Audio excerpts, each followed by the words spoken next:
ನೆನೆಗುದಿಗೆ ಬಿದ್ದಿರುವ ಒಳಚರಂಡಿ ಕಾಮಗಾರಿಯನ್ನ ತುರ್ತಾಗಿ ಕೈಗೆತ್ತಿಕೊಂಡು 3 ತಿಂಗಳಲ್ಲಿ ಮೊದಲ ಹಂತದ ಕಾಮಗಾರಿ ಪೂರ್ಣಗೊಳಿಸುವಂತೆ ಶಾಸಕ ಎ ಮಂಜು ಅಧಿಕಾರಿಗಳಿಗೆ ಸೂಚನೆ ನೀಡಿದರು. ಅರಕಲಗೂಡು ತಾಲೂಕು ಕಚೇರಿ ಸಭಾಂಗಣದಲ್ಲಿ ಮಂಗಳವಾರ ನಗರ ನೀರು ಸರಬರಾಜು ಮತ್ತು ಒಳಚರಂಡಿ ಮಂಡಳಿ ಅಧಿಕಾರಿಗಳ ಸಭೆ ನಡೆಸಿ ಕಾಮಗಾರಿಯ ಪ್ರಗತಿ ಪರಿಶೀಲನೆ ನಡೆಸಿದ ಅವರು, ತಾವು ಸಚಿವರಾಗಿದ್ದ ವೇಳೆ 2013ರಲ್ಲಿ ರು 18 ಕೋಟಿ ವೆಚ್ಚದಲ್ಲಿ ಆರಂಭಗೊಂಡ ಕಾಮಗಾರಿ 12 ವರ್ಷ ಕಳೆದರೂ ಇನ್ನೂ ಕುಂಟುತ್ತಾ ಸಾಗಿದೆ.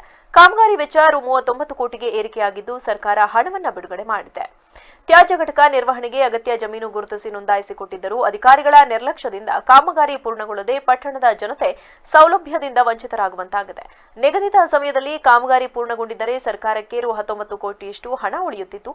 1 ತಿಂಗಳಲ್ಲಿ ಟೆಂಡರ್ ಸೇರಿದಂತೆ ಎಲ್ಲಾ ಪ್ರಕ್ರಿಯೆಗಳು ಪೂರ್ಣಗೊಳ್ಳಬೇಕು. 3 ತಿಂಗಳಲ್ಲಿ ಮೊದಲ ಹಂತದ ಕಾಮಗಾರಿ ಪೂರ್ಣಗೊಳ್ಳಬೇಕು. 2025ರ ಅಂತ್ಯದೊಳಗೆ ಪೂರ್ಣ ಕಾಮಗಾರಿ ಮುಗಿಸಬೇಕು ಎಂದು ಎಇಇ ಮಂಜುನಾಥ್ ಅವರಿಗೆ ಸೂಚಿಸಿದರು.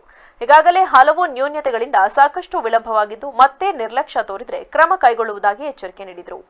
13ನೇ ಇಸ್ವಿಯಲ್ಲಿ ಸರ್ಕಾರ ಅನುಮತಿ ಕೊಟ್ಟು ನಮ್ಮ ಅರಕಲಗೂಡು ಪಟ್ಟಣದ ಯುಜಿಡಿ ಸುಮಾರು ಆಗ 18 ಕೋಟಿ ರೂಪಾಯಿ ಅಂದಾಜಲ್ಲಿ ಪ್ರಾರಂಭ ಆಗಿತ್ತು. ಕೆಲವು ನ್ಯೂನತೆಗಳಿಂದ ಲ್ಯಾಂಡ್ ಅಕ್ವಿಷನ್ ಇರ್ಬೋದು, ತೊಂದರೆಗಳಿಂದ ನಿಧಾನಗತಿಯಲ್ಲಿ ಕೆಲಸ ಆಗಿದೆ. ಈಗ ಅದನ್ನ ಮನಗಂಡು ಪಟ್ಟಣ ಪಂಚಾಯಿತಿ ನಾನು ಸರ್ಕಾರ ಲೆವೆಲಲ್ಲಿ ಚೇರ್ಮನ್ ಅನ್ನ ಮಂತ್ರಿಗಳನ್ನ ಭೇಟಿ ಮಾಡಿ ಈಗ ಅದರ ಮೊತ್ತ 39 ಕೋಟಿ ಆಗಿರ್ತಕ್ಕಂಥ 18 ಕೋಟಿ ಹೋಗಿ 39 ಕೋಟಿ ಆಗಿದೆ, ಡಬಲ್ ಆಗಿದೆ. ಇಲ್ಲಿ ಏನು ಅಂದ್ರೆ ಸುಮ್ಮನೆ ಲ್ಯಾಂಡ್ ಅಕ್ವಿಷನ್ ತಾಪತ್ರ ಇದೆ, ಅದಿದೆ ಇದಿದೆ ಅಂತ ಹೇಳಿ ಇದು ಮುಂದೆ ತಳ್ತಾ ಇದ್ರು. ಇದರಲ್ಲಿ ಅಧಿಕಾರಿಗಳಿಗೆ ಇಚ್ಛಾಶಕ್ತಿ ಬೇಕು. ನಾವಿಲ್ಲಿ ಕೆಲಸ ಮಾಡ್ತಾ ಇದ್ದೀವಿ, ಸರ್ಕಾರ ಕೊಟ್ಟಿದೆ, ಅದನ್ನ ಮಾಡಬೇಕು ಅಂತ ಅವತ್ತು ಪ್ರಾರಂಭ ಮಾಡಿದ್ರೆ ಸರ್ಕಾರಕ್ಕೆ ಹೆಚ್ಚು ಕಡಿಮೆ ಒಂದು 15 ಕೋಟಿ ಉಳಿಯೋದು. ಈ ಮಾಡದೇ ಇರೋದ್ರಿಂದ ಇವತ್ತು ಡಬಲ್ ಆಗಿದೆ. ಬಹುಶಃ ಈಗ ಅಧಿಕಾರಿಗಳ ಜೊತೆ ಬೋರ್ಡು ಎಇಇ ಮಂಜುನಾಥ್ ಮಾತನಾಡಿ, ಕಾಮಗಾರಿ ಕುರಿತು ಮಾಹಿತಿ ನೀಡಿ ಕಾಮಗಾರಿಯ ಟೆಂಡರ್ ಪ್ರಕ್ರಿಯೆ ನಡೆದಿದೆ, ಪೂರ್ಣಗೊಳಿಸಲು ತುರ್ತು ಕ್ರಮ ಕೈಗೊಳ್ಳುವುದಾಗಿ ಹೇಳಿದರು. ಆದೇಶ ಸಂಖ್ಯೆ UDD 05 UDS 2012 ಬೆಂಗಳೂರು UDD ದಿನಾಂಕ 3/10/2013ರಲ್ಲಿ ಸರ್ಕಾರದಿಂದ ಅನುಮೋದನೆ ಆಗಿರುತ್ತದೆ.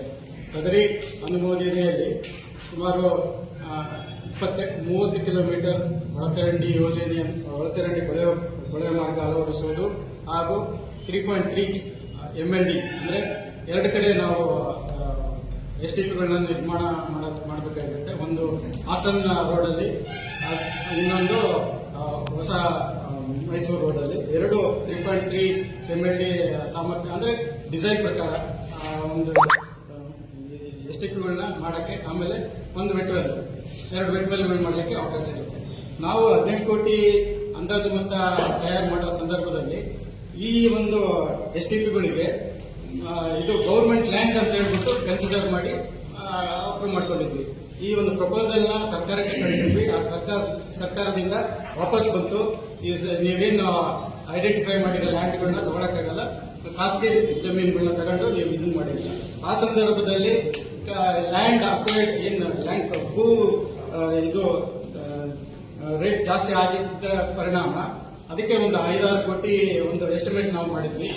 ಈ ಸಂದರ್ಭದಲ್ಲಿ 39.41 ಪರಿಷ್ಕೃತ ಅಂದಾಜು ಮೊತ್ತವನ್ನು ಮತ್ತೆ 2018ರಲ್ಲಿ ನಾವು ಅಪ್ರೂವ್ ಮಾಡಿಸ್ಕೊಂಡು ಸರ್ಕಾರದಿಂದ ಅಪ್ರೂವ್ ಮಾಡಿಸ್ಕೊಂಡ್ವಿ. ಅದಾದ ನಂತರ ಟೆಂಡರ್ ಕರೆದ್ಬಿಟ್ಟು ಒಂದು ಅಂದ್ರೆ ಎಂಟೈರ್ ಪಟ್ಟಣನ 4 ಸಿವರೇಜ್ ಝೋನ್, ಅಂದ್ರೆ ಡಿಪೆಂಡಿಂಗ್ ಆನ್ ದಿ ಭೂ ಮೇಲೆ ಏನು ಹಿಂಗೆ ಅದ್ರ ಪ್ರಕಾರ 4 ಸಿವರೇಜ್ ಝೋನ್ಗಳನ್ನ ನಾವು ನಿಗದಿ ಮಾಡಿದ್ವಿ. ಅದರಲ್ಲಿ